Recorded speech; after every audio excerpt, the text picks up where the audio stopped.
Good morning, everyone. We're going to get started. Thank you all for coming to the PFA's March General Meeting. This is a wonderful showing. For those that don't know me, I'm Ann Wagner, one of the co-presidents for the PFA here. As you also know, the PFA partners with many groups throughout the year to bring events and programs to the parents and students. Last night, we hosted an amazing career night. I hope that your students were able to attend. And I want to take this opportunity to thank Heather Bollinger, who's right here, and Tara Schneeberger for their enormous efforts in making it so successful, along with Sarah Vreda and Jerry Moore, who also heavily assisted in organizing this wonderful event. We had 20 panels consisting of 3 to 4 professionals each, all focusing on specific fields with 3 breakout sessions for each panel. So for all you mathematicians out there, that is about 60 sessions we offered from 7 to 8:45 last night. And our students were able to educate themselves on a wide variety of career opportunities. We have it every other year, so the next opportunity will be in 2027. So you can mark your calendar, but it's a massive undertaking. So I hope that your students were able to attend, but if not, there's another opportunity in 2 years. Okay, also, we work closely with the district and the administration on programs in the school as well as campus beautification. As you may or may not recall, we presented our campus enhancements at our last meeting, and on Friday, we are going to be starting that. Our front signage project will be beginning on Friday, so I think as early as next week, you'll see some changes. Is that right, Bill? By next Thursday, I've been told that. Great. We'll hold you to it. The whole thing will be done.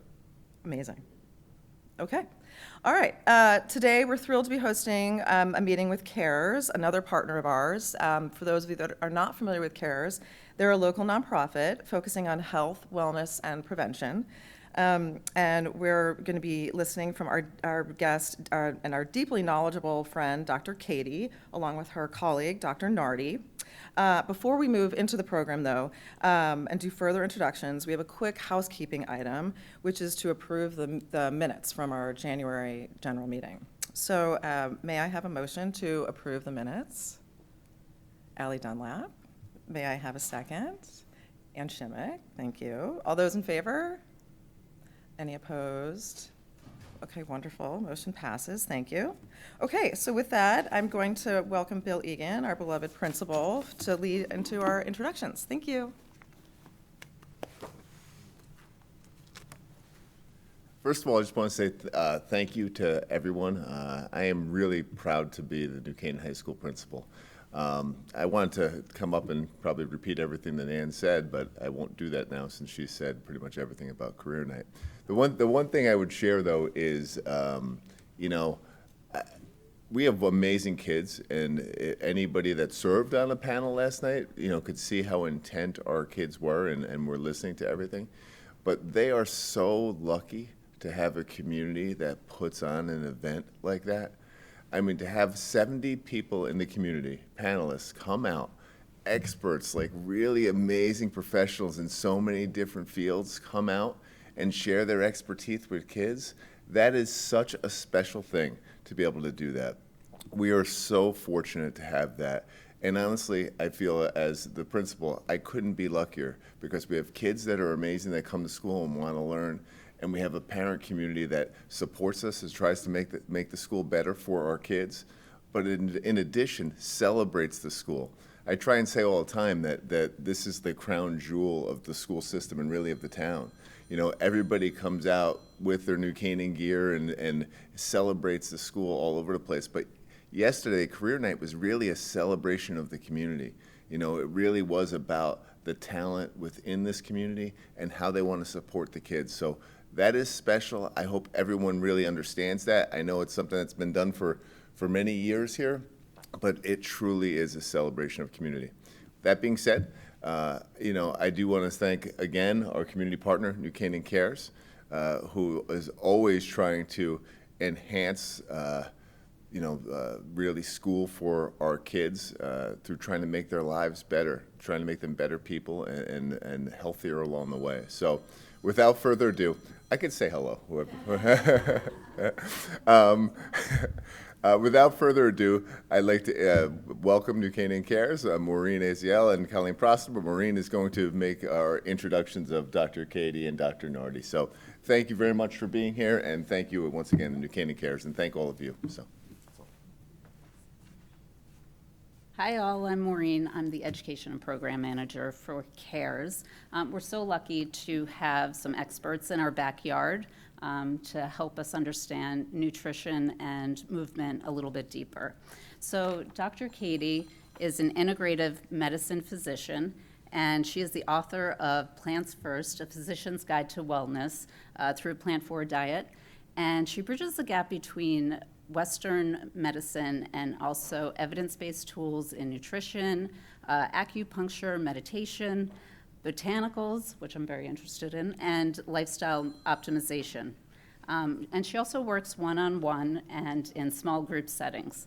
And she received her BBA from the University of Michigan, her MD and MBA from Wright State University, her residency from Columbia, and her fellowship from the University of Arizona. And currently she is the assistant professor of clinical medicine at Columbia University, New York Presbyterian. And Dr. Nardi is a physical therapist. She specializes in orthopedics, sports medicine, and manual therapy. And she has over 20 years of clinical experience, and she attended Boston University, received her master's and doctorate in physical therapy, and holds a certificate from the American Physical Therapy Association. Thank you both for coming.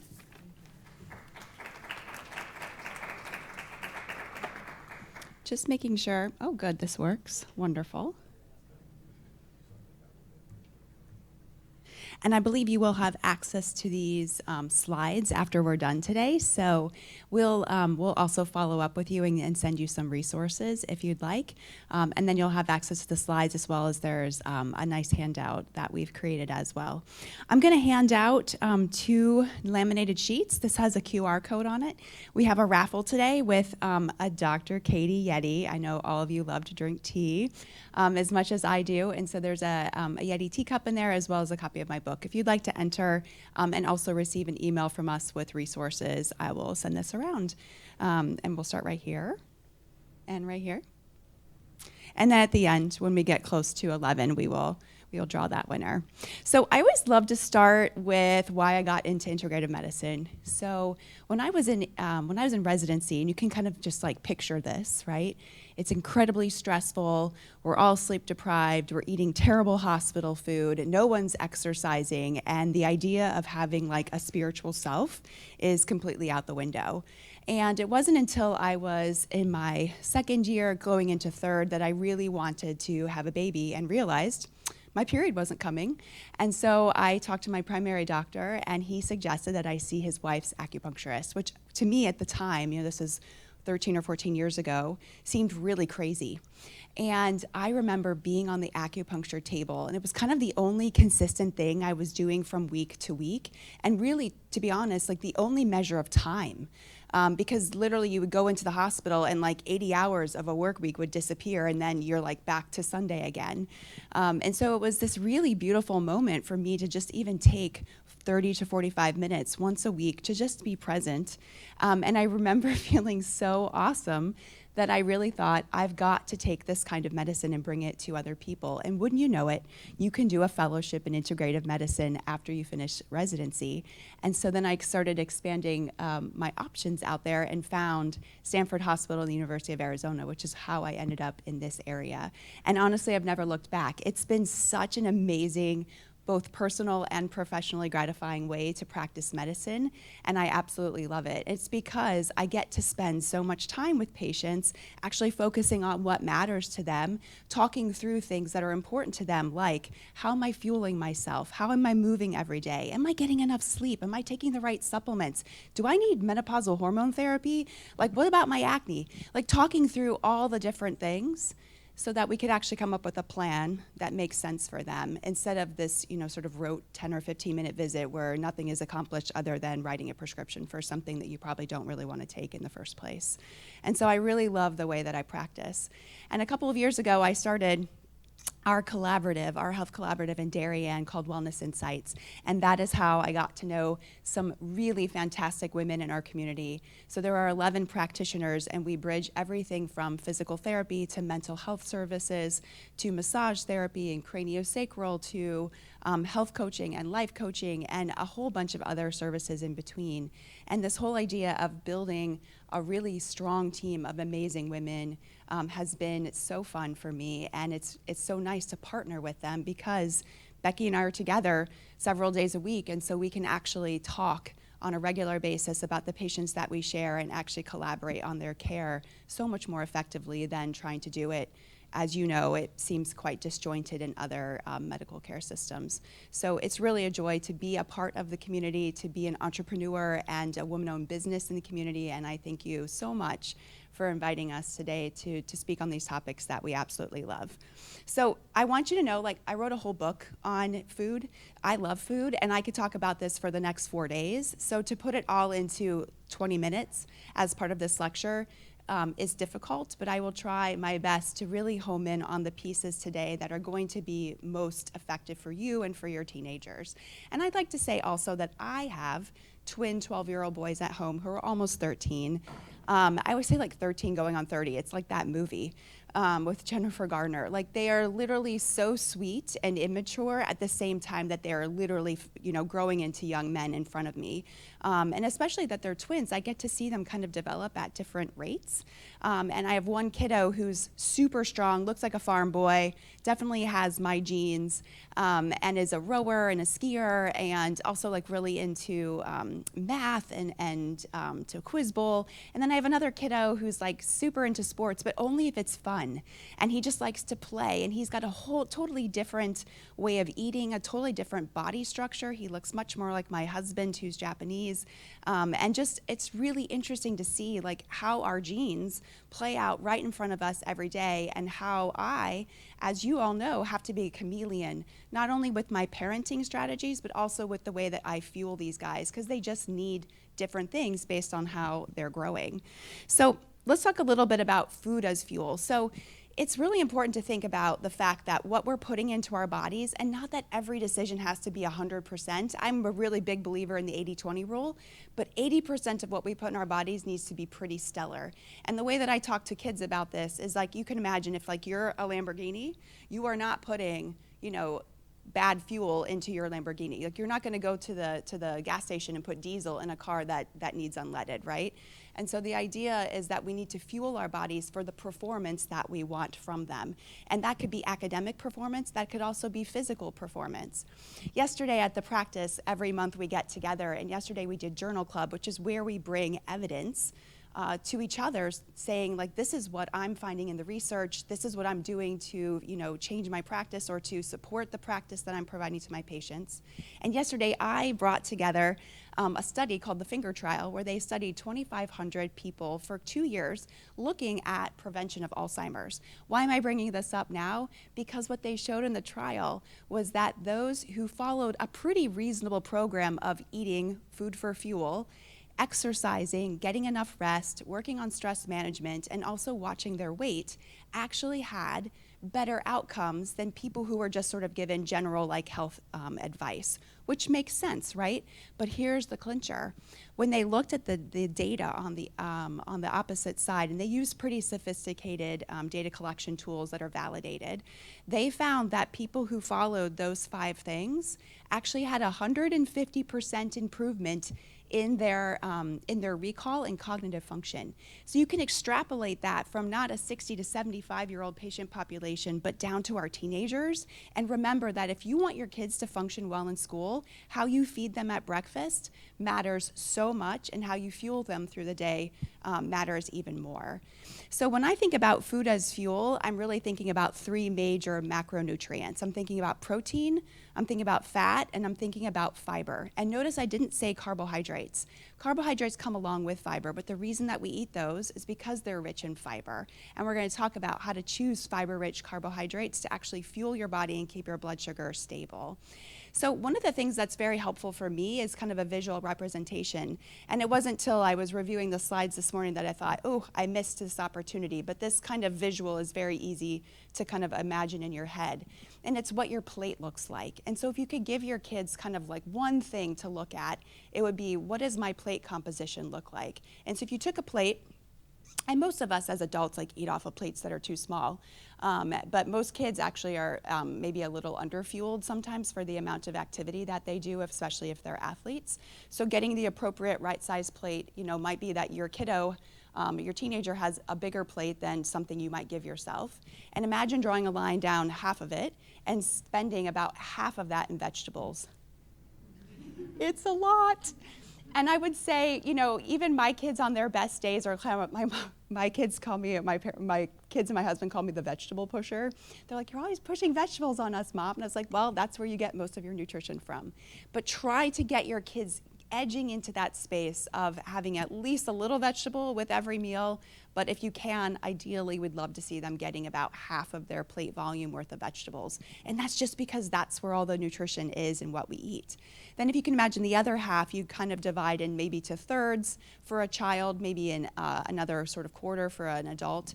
But for kids, that a third needs to really come from protein, a third needs to come from starch, especially if they're super active through the day, and then a third needs to come from fat. So the way that this might sort of present itself, at least at my house, might be taco night. So I might make some kind of mixture of ground beef or turkey, some beans, a bunch of peppers and vegetables, and that kind of makes itself, and maybe I'll crumble some tofu in there, and that will kind of make itself into one sort of like protein-rich mixture. And then I'll have a bunch of roasted vegetables or some sauteed peppers or something like that. I might have some guac, which is literally just mashed up avocado with a little lime juice that tastes fancy.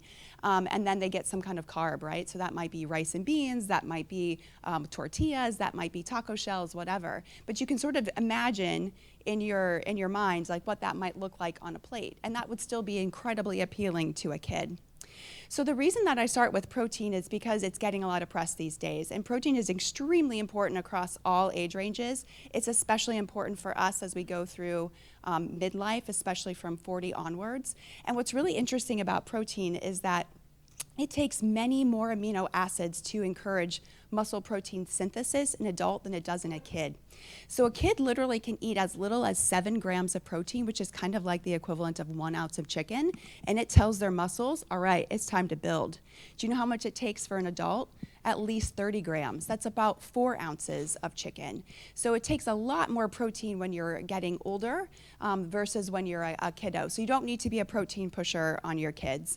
It is important to have it every meal, and you definitely want to make sure that they have it, but it's not as important to them as it might be to your own diet. So I made a mistake here actually when I was doing the body mass calculation here, because I said a 100-pound child needs at least 50 to 80 grams of protein. It's actually a 100-kilogram child, so that'd be a 200-pound kid, which is not the usual thing. But you can see they need a whole heck of a lot less protein than what we need as adults. But proteins are so important because if you think about what they do, not only are they building our muscle, but they're also the trigger for building things like enzymes in the body, like our digestive enzymes. They're also the components that make up our neurotransmitters. So if you're thinking about how do I encourage like good mental health with my kiddo, making dopamine, making serotonin, making all these other neurotransmitters that we need to actually fire on, that protein is where it starts. And it's also incredibly important to the immune system. So if you think about your immunoglobulins that are our memory cells that go out and sort of fight infection, all of those are made from protein. So proteins are hugely important across all that we do. And it's really hard to get protein in a kid, especially in the morning, because most of our breakfasts are really just sort of carbolicious. And so I would encourage you to try to aim for about 20 grams of protein. That may be a higher goal for all of you and for me, but for a kiddo, edging on 20 grams of protein is a really nice start. And so here's some examples of just things that we have at our house that might, sort of be delicious to you. Now, at our house, my kids get breakfast made for them once a week. That's Thursdays. I don't make anything fancy, but it is kind of a treat that like every other day they have to make it themselves, and on Thursdays, Mom makes the breakfast. But this morning it was Greek yogurt, and because we couldn't get the regular like higher protein Greek yogurt, I added whey protein to it, so I just kind of stirred it in. And whey is awesome because it really does almost completely disappear in the yogurt. I added some berries. I put some really yummy granola on it, and one kid got some probiotics in his yogurt as well. So yogurt can be a nice way to also put in some of those powdered supplements that you might want for a kiddo. Sometimes my kids will make omelets. No joke, they really do. They'll use leftover roasted broccoli. They'll snip up a little bit of turkey bacon and then do some kind of omelet situation in the morning. I know, it's pretty impressive, but like I said, I only make breakfast for them one day a week. So if you don't make breakfast, you don't eat. And that's pretty rough. And then sometimes we'll make smoothies, and I'm a big smoothie person, especially for myself in the summer. But one of the things that I see people do with smoothies is they kind of make them into sugar bombs. So I encourage you to sort of think about like rationing a little bit with the fruit and also some of the sweet things that you might be putting in smoothies, and think about how can I put a vegetable in there that's going to disappear. So something like a cucumber, romaine lettuce, sounds totally wacky, but try it. Also like spinach or kale, sometimes those disappear actually pretty easy, and they'll go down the hatch with the kids. But remember, you always need that whole balance of the protein, the fat, and the fiber. So let's talk a little bit about carbohydrates. So carbohydrates get a really bad rep, but they are so important to the way that we function. The thing that's a problem for adults is that we eat way too many carbohydrates for actually how active we are. But for kids, I mean, you guys, a couple of you I've talked to have 5-year-olds. They never stop moving. All they burn is carbohydrates. So we need to make sure that we're giving them that macronutrient back. So the trick with carbohydrates is to try to choose carbohydrates that give you fiber and nutrients for the carbohydrate load. That's why eating something like an apple is very different than eating or drinking apple juice, right? So to create, say, a glass of orange juice, you might actually have to squeeze like 6 or 8 oranges. But when would you ever go out and like eat 6 or 8 oranges at one time, right? That's totally not physiologic. So therefore, it's not so physiologic to like drink a big glass of orange juice in the morning. So if your family is one who like loves juice, or it's more of like, something that you're doing on the regular, maybe you make it more of a special occasion. Also, maybe you make it a smaller amount, and you make it as part of a nutritious breakfast. If you eat what we call like naked carbs, meaning you just eat a carbohydrate-rich thing, it's gonna spike your blood sugar. And this could be totally fine. Like literally, if you're preparing to go out and run 5 miles on the lacrosse field, that could be totally fine to give yourself that little bit of carb load. But if you're going to sit in your office and do paperwork, not so good, right? Or sit in a chair at school and try to focus, not so good. And so carbohydrates and where you spend them through the day really do matter. So we definitely want to fuel our kids up before they're going out and playing or doing something outside, or just in general, expending energy. But while they're sitting and focusing, we want to keep that blood sugar extremely stable. And how we do that is fiber. And I always say fiber is your best friend because it acts like a broom in your digestion. It's like a squeegee in your blood vessels. Literally, it mops up cholesterol and sends it out of the body. And the third thing that it does is it's a real anchor for your appetite. So if you ever notice, like if you give your kids like a bag of gummy bears, right? Literally 5 seconds later, they're like, where's the next one, right? Because it's done nothing to actually nourish them and tell their bellies that they're full. But if you give them, say, gummy bears alongside something that also has fiber, fat, and protein, then they recognize that in their bodies that like, okay, I've gotten nourishment, I've got these vitamins, I've got some protein, I've got a little fiber, and their bodies recognize that satiety, and they actually are able to move on to the next thing. I remember when my kids were really little, they'd go to like birthday parties, and of course, birthday parties are a whole separate thing when the kids are little, but they would come back and they would almost act like they had ADHD, or they would just act crazy pants. And a lot of it was really just due to the amount of sugar that they would have, at that one meal. And as soon as, a period of time had lapsed and then they ate a regular meal with me, they were sort of back to their normal, average kid behavior. And I think about all the times when patients talk about their kids that are unable to focus or having difficulty in school with just attention and just, devices and all the things, how much of that might be fueled by the fact that they're not getting regular nutrition during the day, especially from fiber-rich sources. So I definitely recommend that you should stay away from just simple sugars and really think to more complex carbs. So if you're going to carbohydrate load your kid, maybe it's not with juice or with pasta, maybe it's with quinoa. Maybe it's with sweet potatoes if they'll tolerate that. Maybe it's with regular potatoes if they like those better. But those kind of whole grain or whole sources are going to be so much better for them than those quick burning carbs. And our goal as humans, brace yourself, is to get like 25 grams of fiber a day.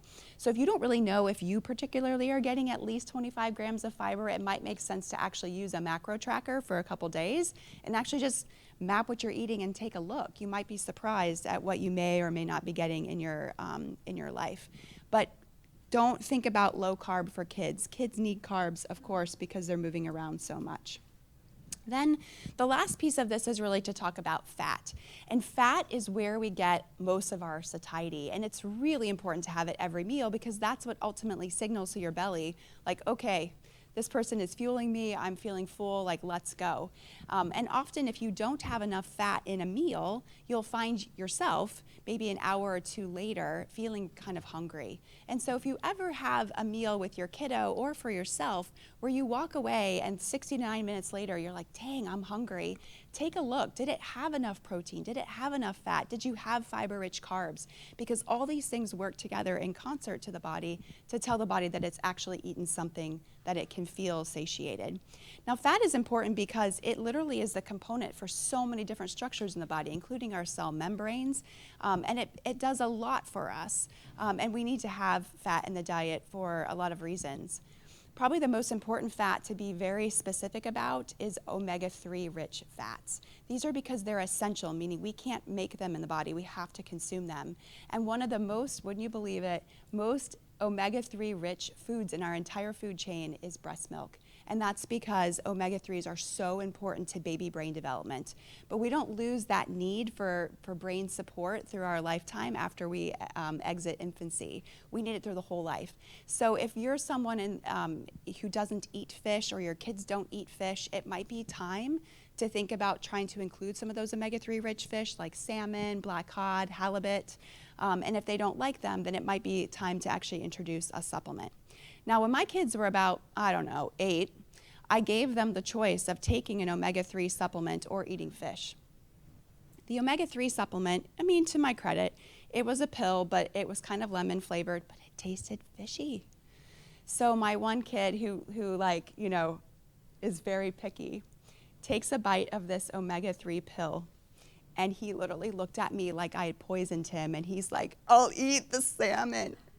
So I gave them a choice. They chose to eat the salmon. And, the first time that they had the salmon, they ate about like this much. And you know how hard it is when you spend $35 a pound on salmon and your kid eats this much? And you're just like, oh my God, you're killing me.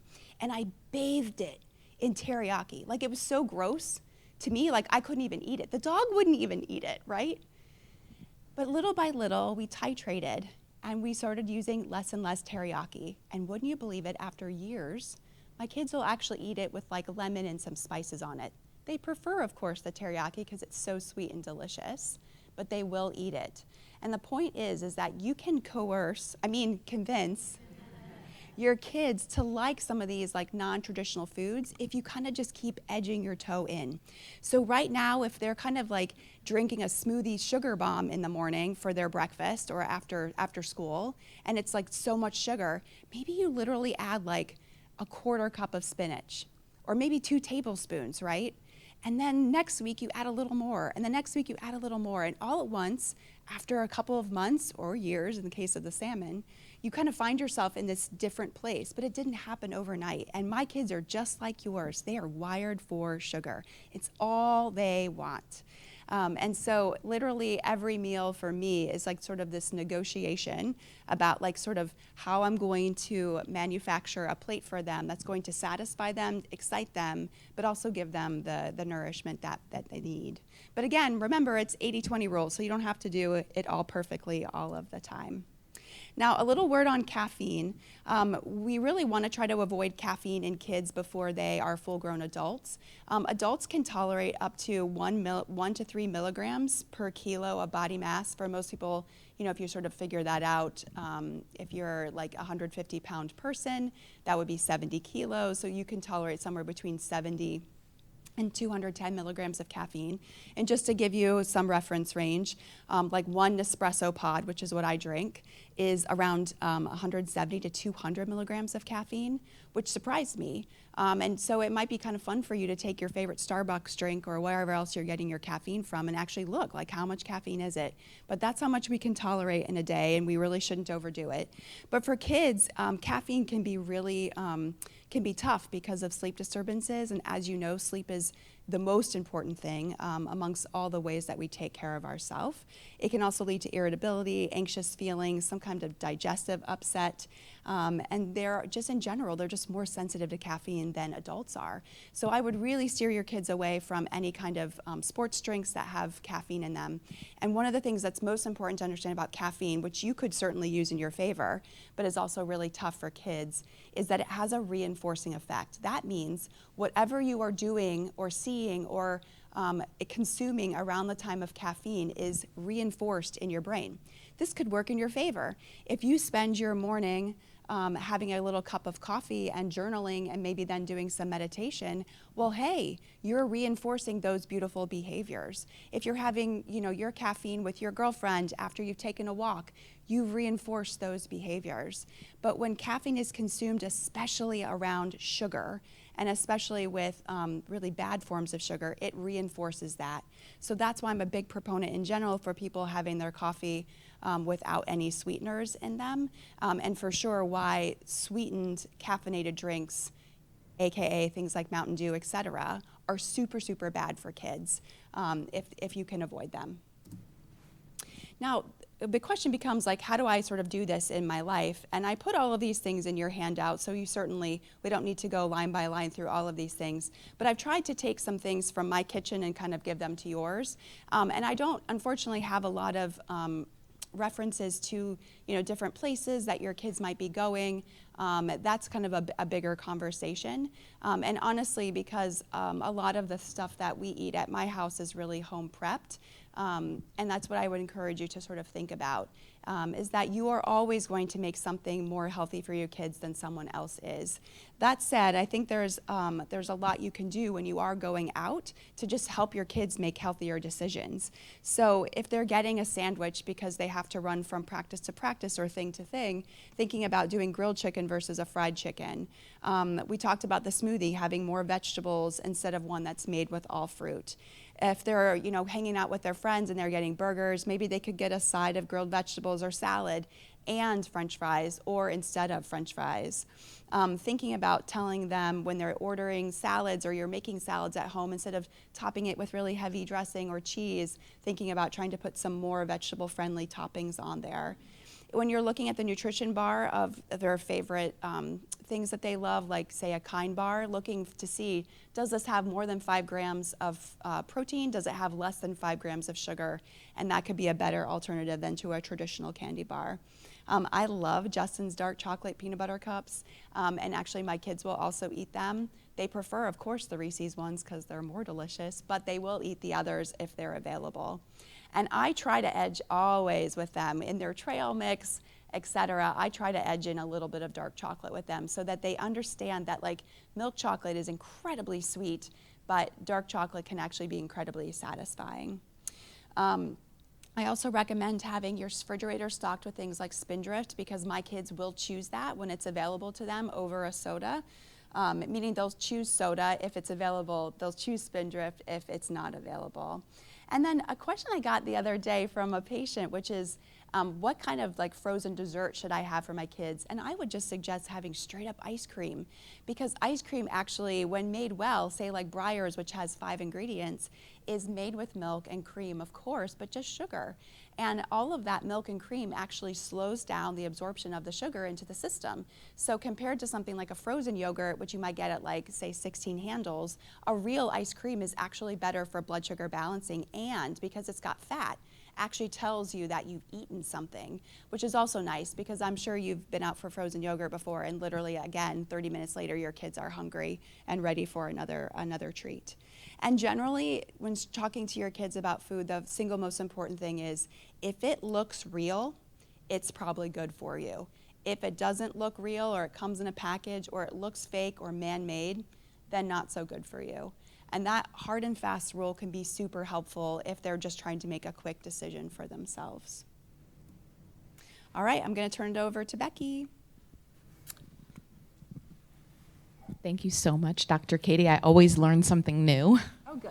Every time we get to do these things. Thank you so much for having me today. I'm Dr. Becky Nardi. I am a mom of 3 teenagers and teenagers. I have a junior at Darien High School football player who, when I was telling him about this talk, said, well, make sure you tell them to never stretch and that lifting weights is a complete waste of time. But rivalries aside, I also have an 8th grader at the Middlesex Middle School and a 6th grader. So lots of changes going on, lots of growing, lots of, as we affectionately call them in the rehab world, baby giraffes. Because children grow so quickly in adolescence, but more on that later. First, I want to talk about movement as medicine. We know that getting the right amount of movement in our day, in our week, in our month can make an enormous impact on our lives. Our kids actually need significantly more movement than we do, and this probably is a surprise to no one in the room. Our kids need 60 minutes of movement every day, and that's until they're 18 years old. Every day, 60 minutes. When you're balancing school, extracurriculars, homework, volunteering, clubs, what have you, that can be really challenging in adolescence, especially if you're not playing organized sports. When we look at younger populations, it's really important that we have a mixture of activities. So when we talk about a mixture of activities, we're talking about activities that get our heart rate up, but we're also talking about activities that stretch us, that strengthen us, like playing on a jungle gym, running around and playing tag, rowing a boat, going on a hike, doing a ropes course. All of these things can help build strong bodies that are able to rise to the challenges of the day. When we talk about physical activity in our sports-driven towns, we have to keep in mind that healthy activity does not need to be competitive. And I think when we have our competitive athletes, and I have competitive athletes in my house, finding activities that's just about moving for the joy of moving. Does this sound okay? Okay, it sounds weird to me. Just moving for joy. Going for a hike on the weekends, taking a Pilates class with mom, right? Maybe trying something new. I had a teenage athlete that was struggling, or a teenage patient that was struggling to find something she liked to do. She tried aerial yoga. How fun. You're working on your strength, you're working on your core, but at the same time you're flying. So fun. So for all of our kids, no matter their age, we do want to make sure that movement isn't just competitive. I had a really interesting conversation with a young high school girl who talked about anxiety and how the competitions can really weigh on them, their own desire to perform well.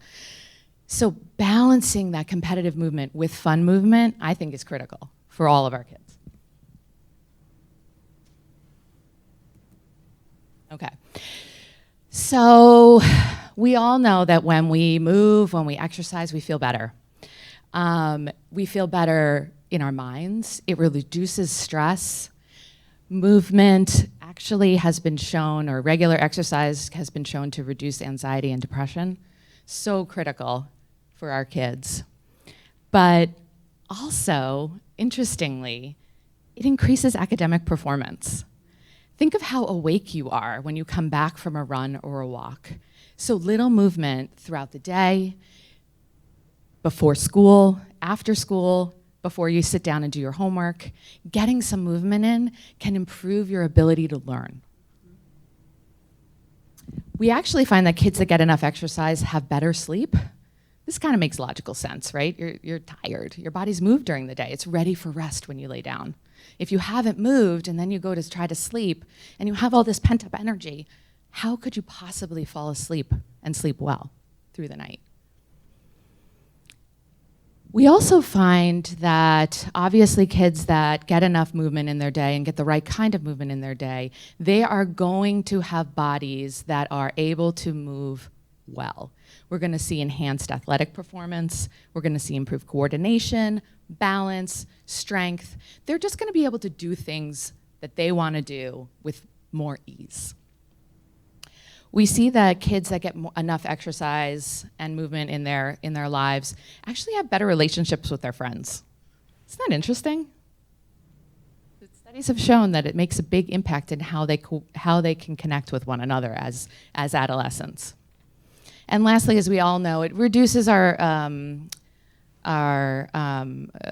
risk factor for a multitude of like the big scaries, disease-wise. But we all know that getting our movement in our day reduces our risk factors for lots of diseases. Nope. Okay. Sorry about that.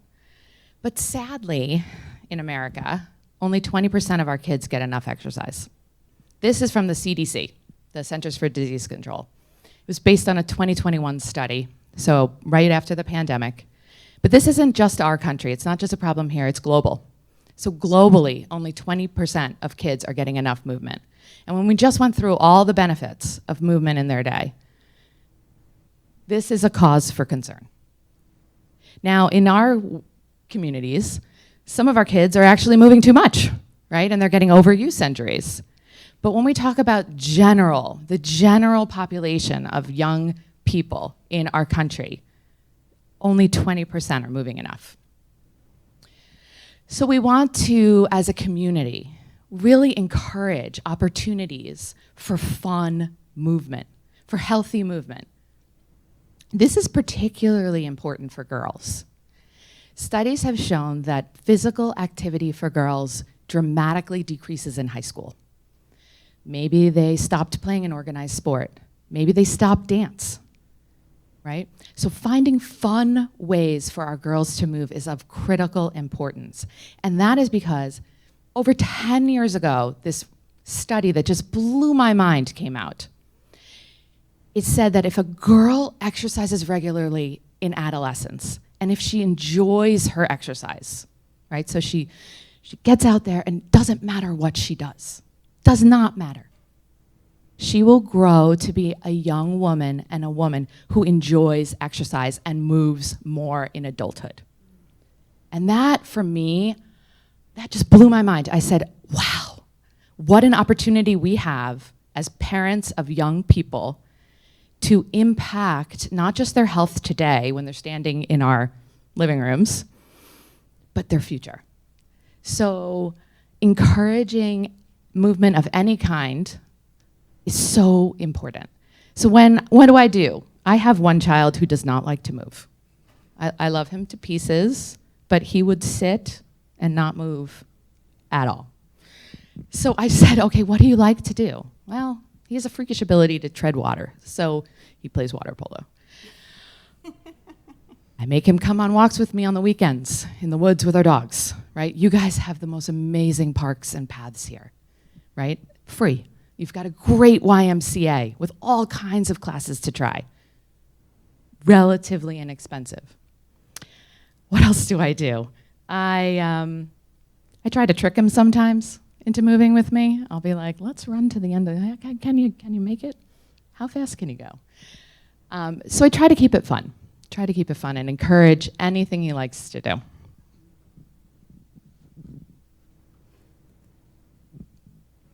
But let's talk about our athletes. This is such a huge population of kids here in our towns, and they have very different needs than athletic adults. So in my practice, I see a lot of kids that get injured right around that 8th grade, 9th grade time. And we're looking at hamstring pulls, groin pulls, low back pain, those knee pain, when I'm running, those kinds of injuries. So when I looked back at the literature preparing for today, I said, there is a window of time right after a kid goes through a growth spurt where they are more likely to get injured. And that's because your bones grow faster than your muscles. That creates tighter muscles. But it can also kind of change the balance of the muscles around the joints. So suddenly I have these really tight hips and I'm pushing through the world and I'm overstraining and I wind up getting hurt. But it also throws off their center of gravity. They used to be this big and this wide, and now they're this big and this wide. And so their balance can be impacted, their coordination can be impacted, their agility can change, and they're just so quickly trying to learn how to use this new body during their sports season, right? Or during their dance competition season. And that can just lead to a lot of issues. So how we prevent those or reduce the risk of those sorts of issues from occurring, that's really the big star of today, is how do we keep them healthy? We all know spring sports are just starting, right? We're gonna be spending tons and tons of time on athletic fields. So we wanna encourage our athletes post workout, post competition especially, to do a cool down. Go for a bike ride, take a walk, stretch, right? Maybe do some foam rollering if something feels particularly tight. But to build in some rest time and what I like to call active recovery. We also want to encourage our kids to cross-train. Cross-training and strength training can significantly reduce sports injuries.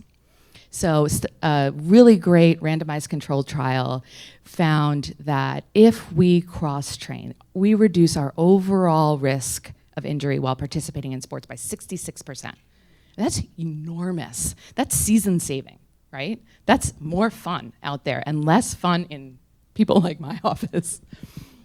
We also find, now this is a particular, I think of it, I tore my ACL in high school. I was a high school athlete. And that's actually how I became a physical therapist. I thought, wow, what a cool job. You get to help people who are hurt get back to what they love to do. Awesome. So the rest is history. But girls are much more likely to tear their ACLs than boys. And there's some science, we kind of understand why. It can have to do with stronger quads in the front and weaker, longer hamstrings in the back. We also have fluctuating hormones that it can impact the stability of our ligaments. But the good news is, especially in girls, if we're cross-training for agility, balance, and strength, we can reduce our risk of ACL tears by 50%. That's massive. That's massive for our girls. So finding the time to cross-train in their busy lives, I think, is of critical importance. And so let's talk about what that might look like. All right. Cross-training often includes strength training. Strength training in adolescence is very different than strength training in adults, right? Adults, we have, our men have testosterone, our adults need to preserve our bone strength. Growing bodies, this is really cool to think about. Growing bodies, when we strength train, we're telling them how we want them to grow. We're telling our bones and our muscles how we want them to build and how we want them to mature. So when you do activities that strengthen your body, you are looking at activities such as planks, squats, lunges, push-ups. We're not looking at single arm bicep curls. No, that's not appropriate. Fascinatingly, strength training programs and cross-training programs can be done with kids as young as 8 years old. This is a little different child by child depending on their developmental stage, where they are at emotionally, where they are at from brain development, every kid is different. Some kids are going to be like, yes, bring it on. Other kids are going to be like, no way. What's important is to just not push it.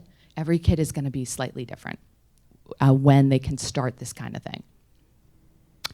So we're going to focus on whole body movements. We're going to focus on proper form. This is so, so critical. I see this often in my practice. I'll say, can you please squat down?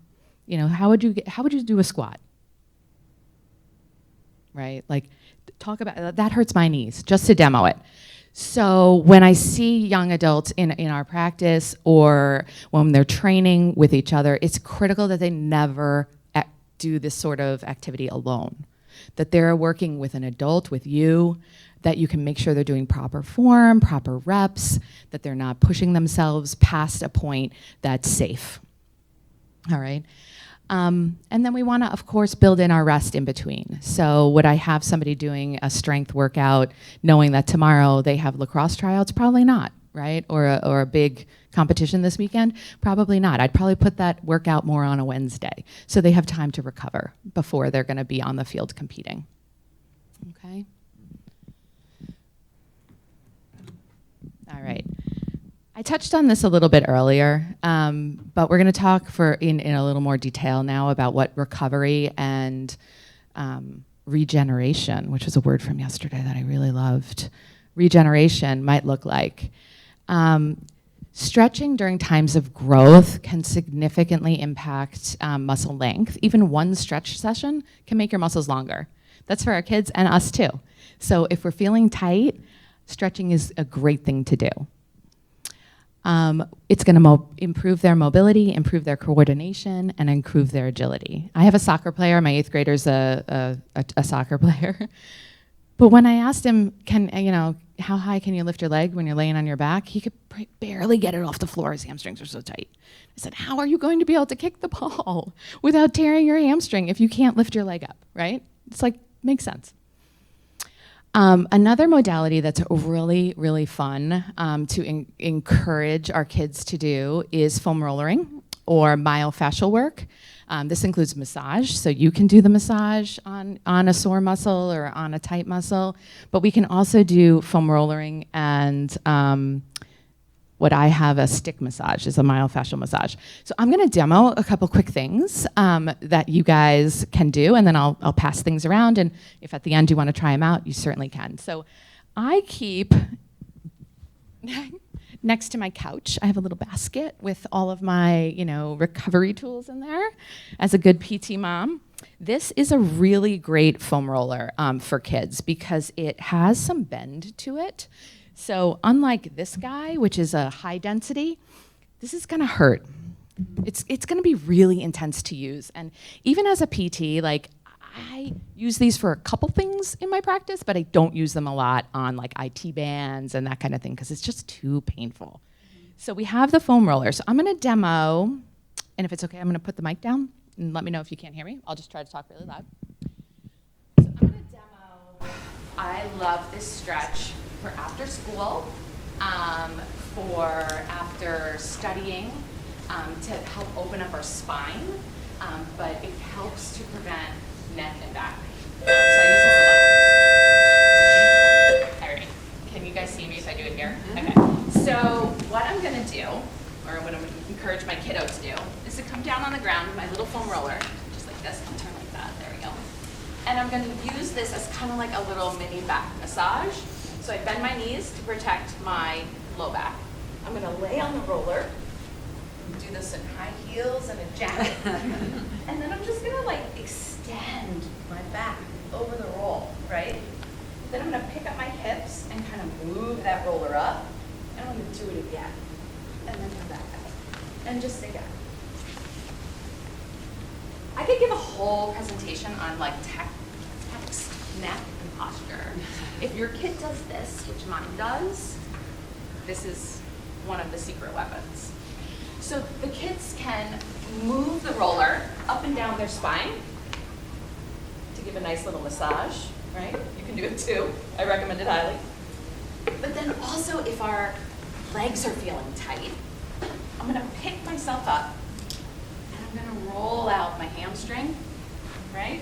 just back and forth, maybe 30 seconds each muscle group. And then I'm gonna do my calf and just kind of roll it out. This can really help with Charlie horses, tight muscles. It releases lactic acid, promotes circulation, and it can be really, really nice, especially after a big day of athletics, sports, what have you. The other trick or tool that I wanted to show you today is this guy. It's called the stick. It was developed by triathletes, and I use this a lot. I love this guy. He sits next to my couch. So how I would do this, it's a little stick massage, and the really nice thing about stick massage is it's less work than foam rollering. I'm like out of breath just from like demoing that, right? So what I'm gonna do is this. I'm gonna take the stick, let's say I wanna, my quads are feeling tight, and I'm just gonna roll it, like a rolling pin, right? And if I wanna get my IT band, you got it, right? If I wanna do my hamstrings, I can grab the back and just roll the hamstrings out. Calves, same business. About 30 seconds into each muscle. Kids come home, you come home from a jog and things are just feeling tight. You want to promote that circulation to the muscles. You want to get rid of the lactic acid. This is a really nice tool to have in your toolbox, and it's available on Amazon. But so I'll pass it around. You guys want to check it out?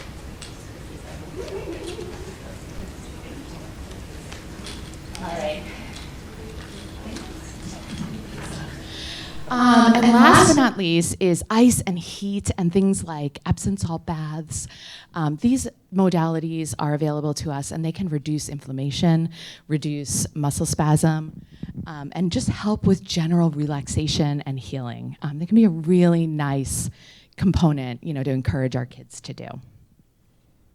An active rest is something I use a lot. Active rest would look like a bike ride or a walk, just flushing the body, right, after an intense bout of exercise. All right, well, with that, thank you so much. I hope you learned a little something today. And we do have a little bit of time for some questions and answers. So if anybody has a specific question they'd like us to address, we're happy to do that as well. Chrissy? Dr. Nardi, because I have different people that have told me different things. If you have a child, a daughter that is like not in puberty yet, almost 13, who wants to lift heavy weights, like when's the appropriate time for that? Because she knows how to do all the body weight stuff, but she's really looking to do other things. But this is a kid that doesn't sit down. I try to kind of hold her off from some of the heavier lifting things. But when it really is the appropriate age for that, if she's not, I don't know if her body can like handle the lifting yet. And we've heard different things. One school of thought where she's been is, oh, she's fine to do kettlebells and this and that, and another who's like preserve her joints and weight. So I don't know what to do. I think this is a really great question. Thank you so much for bringing it up, because it does come up, like how early is too early, how heavy is too heavy, and unfortunately it's individual. It really depends on her body makeup and what she's looking to do. But I would think some general rules of thumb. It's not inappropriate for her to lift weights, right, or to use weights in her strength workout, especially if she has a basis already of body weight and good form with things like squats and lunges and whatnot. It's not inappropriate, but we want to make sure that it's done in a very gradual way. So would I want her to go to the YMCA and pick up a 20-pound weight and start doing squats with it? No, right? We're going to build gradually. And then also working, with someone, either a coach, an athletic trainer, yourself, someone who can make sure that the weight is appropriate for her, that she's not arching her back, that she's not buckling her knees, things like that. So you don't feel strongly more one way or the other versus like someone pre-puberty, in puberty, after puberty? Yeah, that used to be that recommendation. That was a hard no weights till after puberty. Okay. I think now, from what we know and from what we're seeing in the research, that for our athletes, and especially for our athletes who are coming in pretty strong, that weights can be incorporated into their strength training safely. And then really quickly too, with the hormone fluctuation things when they're in high school, the girls and ACLs, what's your take on like hormones, like birth control stuff? We are nowhere near that. Everyone that knows my kid's age, but like I've heard that. I've read papers on that in college and putting girls on birth control to help prevent. This is probably a better question for Dr. ACL Katie, tears. but I will say, I just read this great article by Michaela Schifrin, the woman who's just dominating skiing right now. She has an all-female medical team. This is an article that was in the Times, I think this past weekend.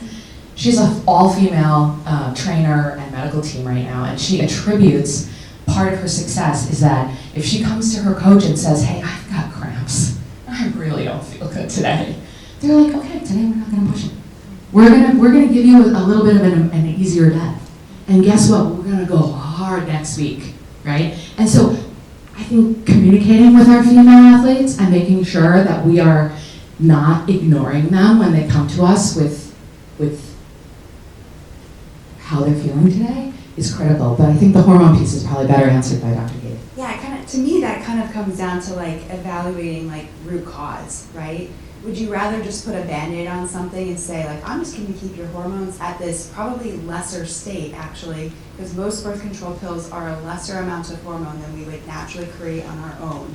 So we keep you at this slightly artificially less state, consistent through the month, versus actually identifying exactly what Dr. Nardi is talking about, which is this idea that hormones fluctuate. And when we are in that luteal phase or post-ovulatory phase of our cycle, like we do have more progesterone on board, our joints are going to be more lax, we are going to feel a little bit bloated, and we might have cramps and PMS symptoms. And that's the time to do a little bit more recovery work. And she's right, after you finish your period and you're in that first part of your cycle, the follicular phase, and especially around ovulation, that is when you go for it. That is when you nail it. That's when you're doing the bigger workouts. This is good advice for all of you as well. And so it's important to actually identify and for her to learn at a very young age, like how do I actually take care of this vessel versus just putting a Band-Aid on it and being like, you know what, we're just gonna ignore this part of your cycle.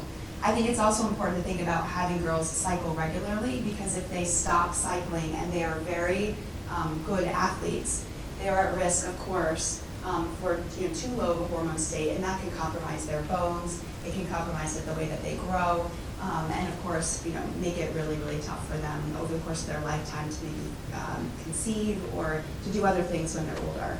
So I'm a bigger believer in like the listening to them and trying to help with that.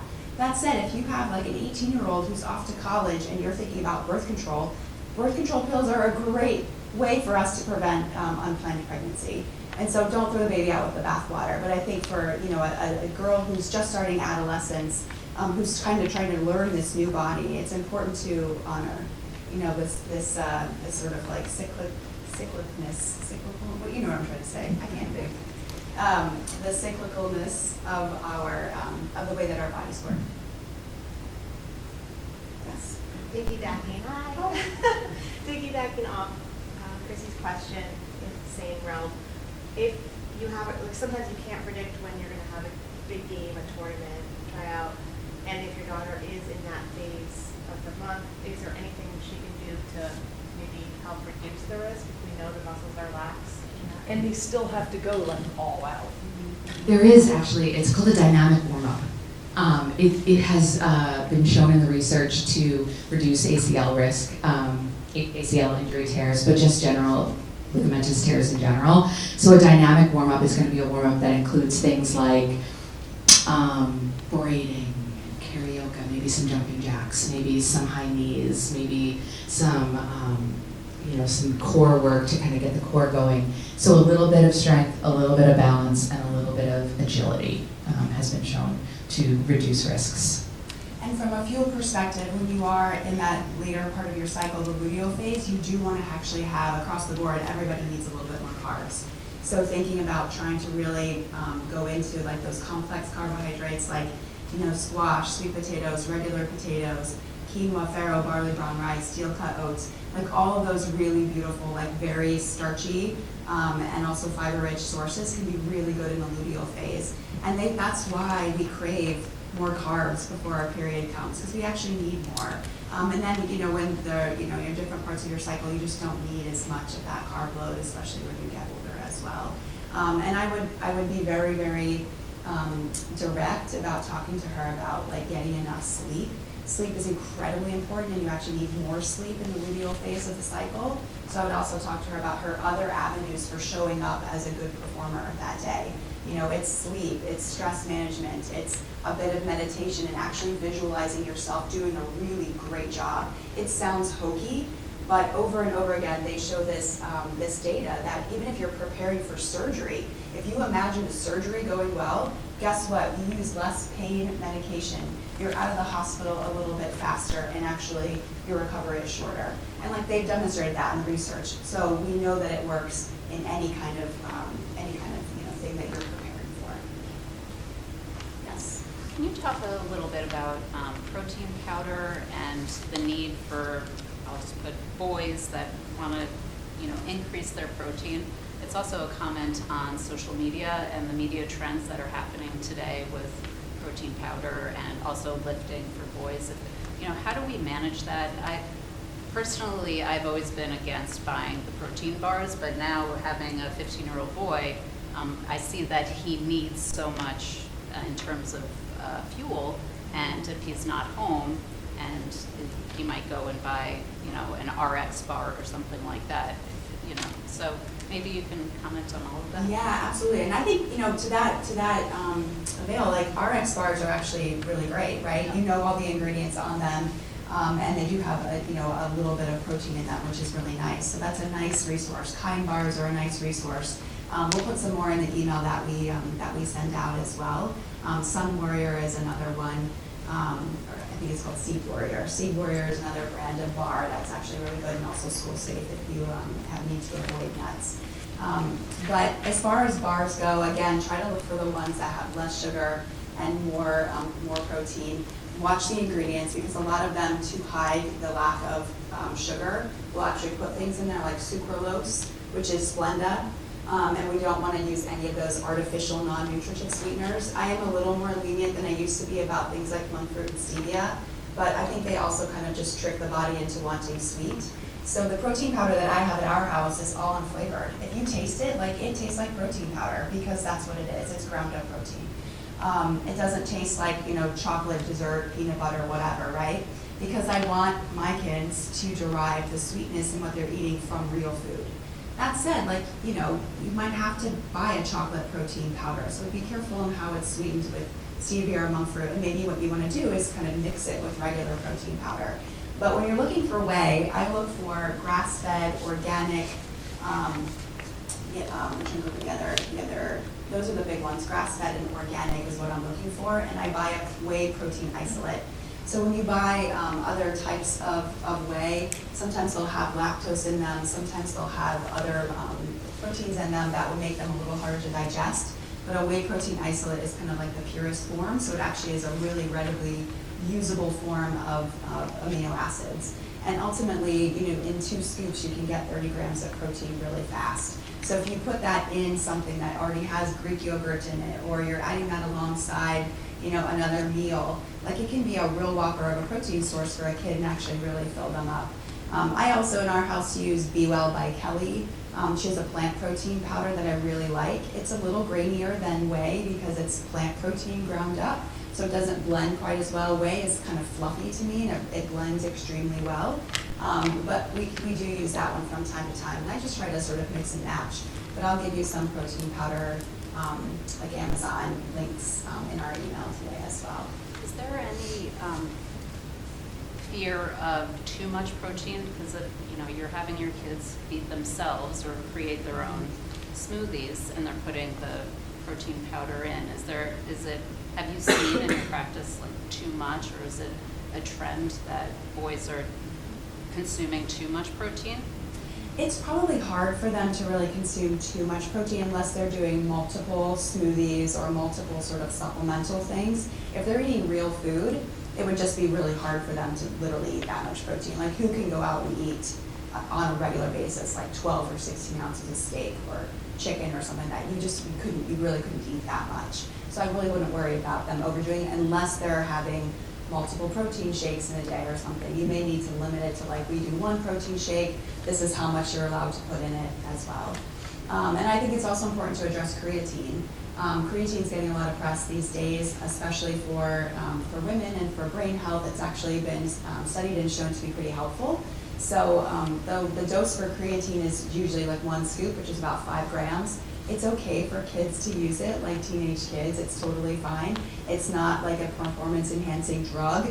It is literally just amino acids that have been put into a form that really directly influence ATP production in the muscles, in the tissues, and it allows us basically to have better athletic performance. So it's not something to be scared of. It's been around for years and years and years, and you don't need to load it. So you don't need to take like a whopper dose, like the bodybuilders do, like before a performance competition. It's just 1 scoop a day, and you very gently load the body over the course of a month or 6 weeks to the point that you're like actually utilizing the fuel well. So don't feel bad about creatine. Is there an age for that or a puberty? I'd say thing for puberty. that?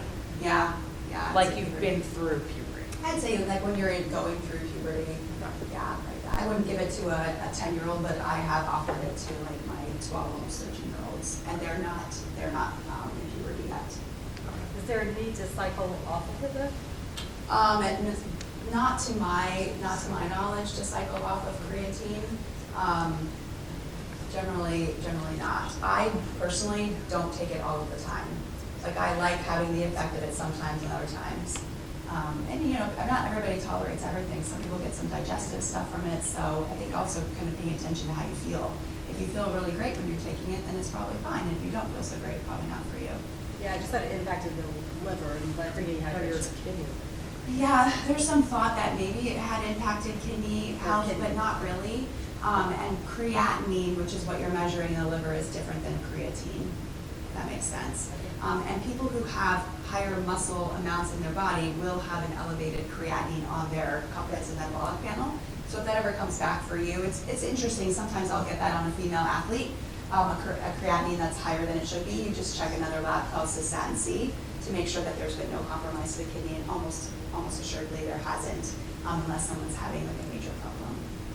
And we'll try. We have one more question because I have to go see some patients. Yes. So for a kid that doesn't eat doesn't get enough greens, vegetables, do you ever recommend, like I'm seeing a lot on Instagram now, like these runs of vitamins.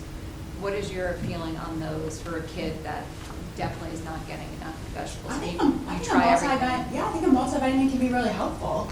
I just personally bought my kids just trialing it, the Smarty Pants, like teenage boy formula. I mean, I tasted it. It's like a little sugar bomb. It's delicious. But that kind of thing can just be a kind of a security blanket. You know what I mean? It's literally just like we're just making sure that you're getting what you need. But that in no way is an alternative to eating the food, right? It's just more of a supplement. And I think it's important to tell your kids too, you can't supplement your way into good health. You can eat and active your way into good health.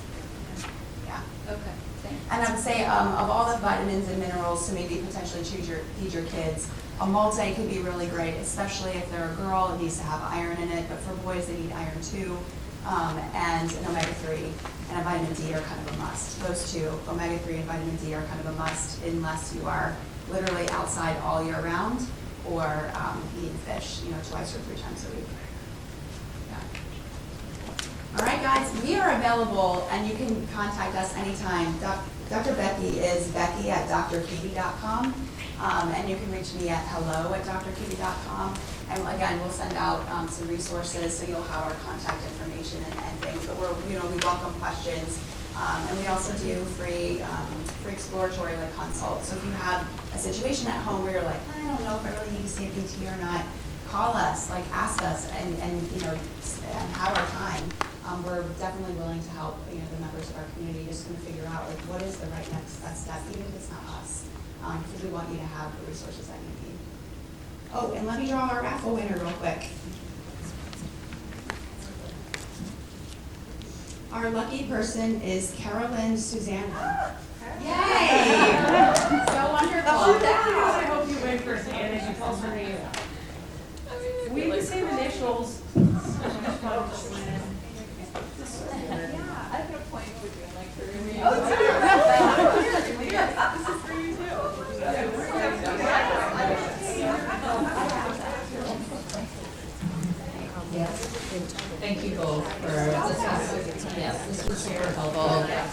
Just to want to thank the PFA, always. Thank you, Anne, for allowing CARES to be here. I just want to highlight for all of you, we have a ton of spring programs coming up, and there is a schedule over there, which is this, and 2 programs that we want to highlight. The Chris Herron program that's coming up on March 27th. He is a former MBA speaker, and he has lived experience. He is a dynamic speaker. He is speaking to all 1,300 high school students on March 27th during the day at 1 o'clock. So please encourage your kids to stay at school, to go to the assembly, because it's worth it.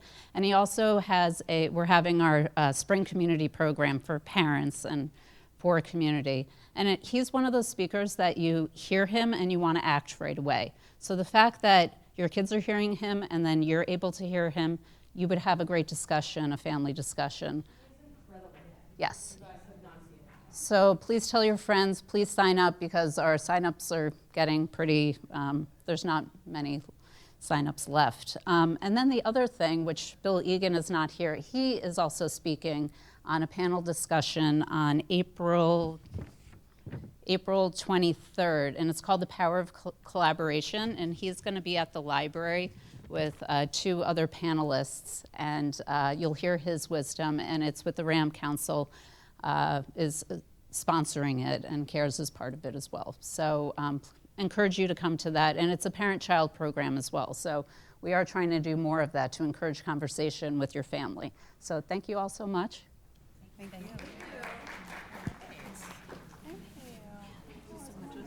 Thank you.